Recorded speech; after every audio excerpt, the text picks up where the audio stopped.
Do you feel like you're in hiding? Yes, I am. I am hiding. Across Minneapolis, many immigrants, especially people of colour, are still too frightened to leave their homes. I never think this happened on this country, but they can change the life for many people. Miguel, who is too scared to be identified, is talking about Donald Trump and the sweeping immigration raids that have upended so many lives here, including his. He showed me video of ICE agents surrounding the building on which he was working. Can you tell me what's happening? Yeah, in this moment they check my documents and they look at and say, this is garbage or this is not working. But it was a real ID? Yeah, it's the real ID. In other words, his correct paperwork meant nothing. They told me in Spanish. What does that mean? That's what the ICE agent said? Yeah, one of these guys told me, if you try to run, we can shoot you. They made Miguel climb down a ladder with his hands cuffed behind his back.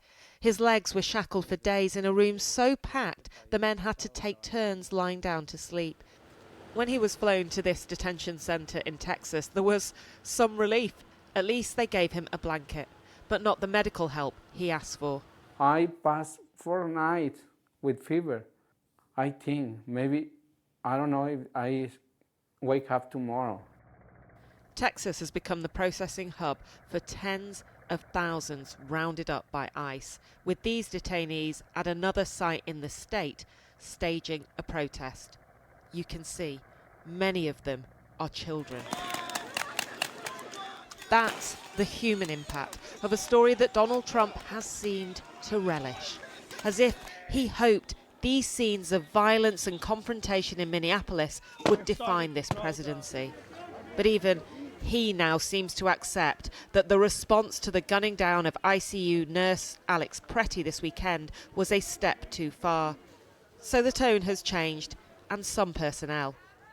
The architect of this policy, Greg Bovino, is leaving the city, and at least some federal officers will be withdrawn. Trump's border czar, Tom Homan, will take control instead. But there is scepticism about how much will really change.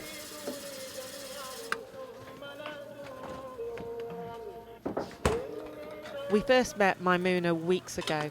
After being stopped by dozens of masked agents and jailed for 2 weeks, despite being in the US legally, she was, and still is, barely leaving the house. Since we last met, she's also switched her children to online learning. Do you feel like you're in hiding? Yes. Yes, I am. I'm hiding. I don't want to go out. If I go out, maybe I might become like Alex. You think that? If they kill Alex, they're not going to leave me because I'm immigrant. And Maimouna says she will stay scared until every ICE officer leaves the city, which isn't planned. This is a note that my mom gave me. When she got taken by ICE. She wrote these letters from detention when her twins turned 18.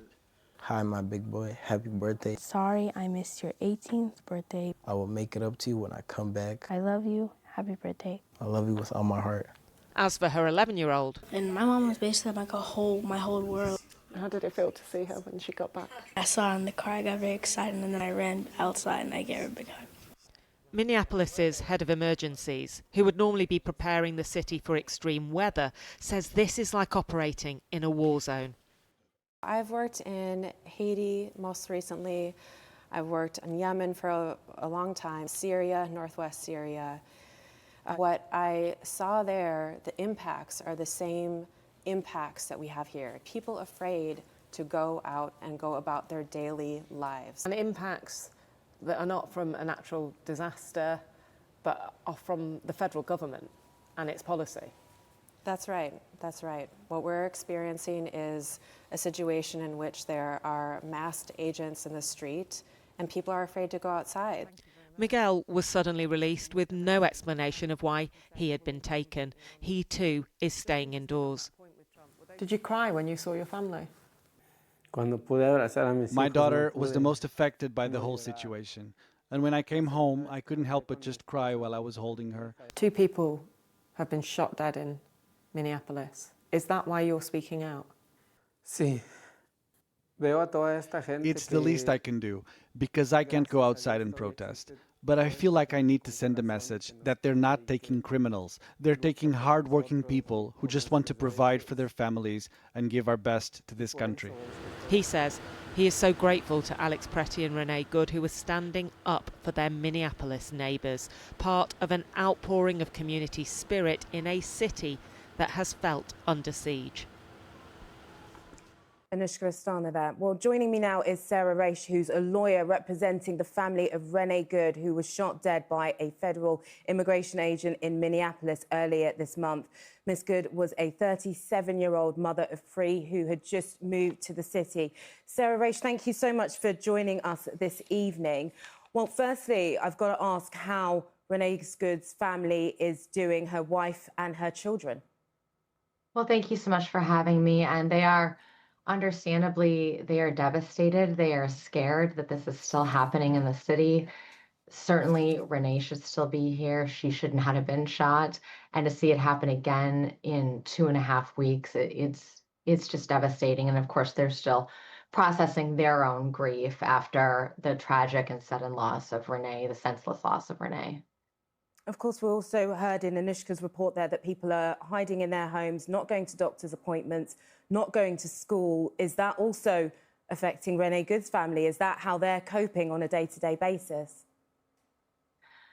The majority of Renee Good's family is not in the state of Minnesota, and Becca has a great deal of support around her, but they are all affected by what's going on in Minneapolis, at the immense fear and inability to live day-to-day life that people they're hiding. They're afraid of being shot in the street. They're afraid of having their neighbors kidnapped. It is, of course, affecting them like it is the entire. How is the investigation going at the moment? Have you been able to get access to all of the information that you need to get? Certainly not. The investigation is underway, and we are zealously pursuing our investigation, because what we've seen from our government is that they are unwilling to investigate and to handle Renee Good's shooting like they should be handling it, which would be an investigation by the government with an officer-involved shooting. They're not doing that, so we are doing that, and we have been doing so fervently, and we will continue to do so. Is that even after Alex Pretti? Are you thinking that wheels might move a little bit more quickly now that there seems to be a bit of momentum? Do you not see a change in the amount of information that you're getting? We certainly hope there will be a change, but there's still a great deal of work to be done on the ground in Minneapolis. Even with the changing of the guard, with Bobino's exit, it's not enough. And we're not getting what we need from the administration. There's still a great deal of lying going on, and we're not getting the information that we need, but we will find the information that we need. We will do it for Renee Good.